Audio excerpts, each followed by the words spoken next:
Kia ora and welcome Year 12 to this video tutorial looking at religious life for women prior to Vatican II. So our goal for today is to identify the features of religious life for women before our Vatican II Council. Now to start off with, it's really important to look at what do we mean by religious life for women, and this is termed as consecrated life for women.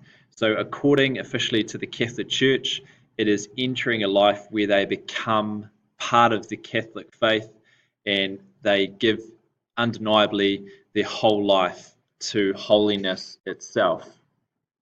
So it's a huge commitment of women giving their whole life, particularly around vows of poverty, to live simply, chastity, which is to not engage in a relationship in a sexual manner, and also obedience to the church and to the people leading their religious order.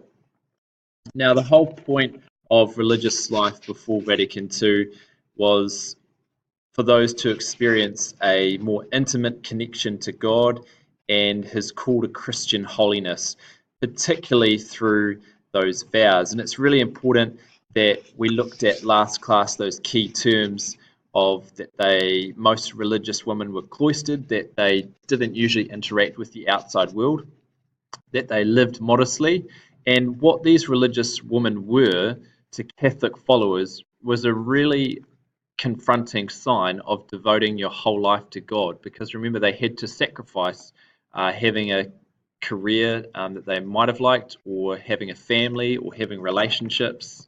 And so it's a really strong sign of their commitment to God that other Catholic followers could see. Now, each of the religious organizations focus around particular values, and religious orders, particularly for nuns, believe that if they focus their life on these values, that other people would follow these in their daily lives and be an example of Christ to others. So a really important thing to remember is that prior to Vatican II, the whole focus of religious life for women was based on being secluded, being away from public life, and also being totally committed to God.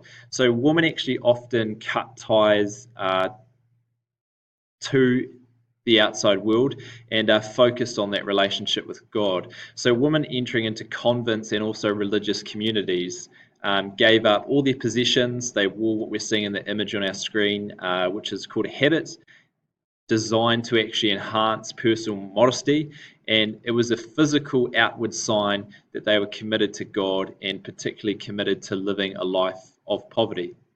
Now, often these religious orders were designed around a particular profession that allowed them to emulate their call to live out the gospel and to proclaim God's kingdom. So remember, there being outward signs.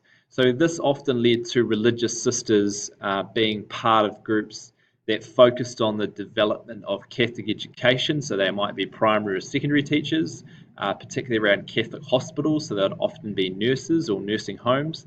And also they'd often focus on caregivers. So they would run orphanages. So that became very active. And if there was a hospital, then their convent would be right beside the hospital as well. So despite them having to balance having a job, they also had strict observances to their religious requirements as well. So what I mean by that is when women entered the convent or were trained in particular professions, they also had to ensure that they kept their prayer life going and that they were active members of their community. Because remember, their whole life is to be an outward sign of Christ to others. So these are some of the key features of our goal today, which was to identify features of religious life prior to Vatican II. So remember to think about the fact that they were often cloistered, they lived modestly based on the virtues of their religious order, and that their jobs often reflected that outward sign of Christ's love.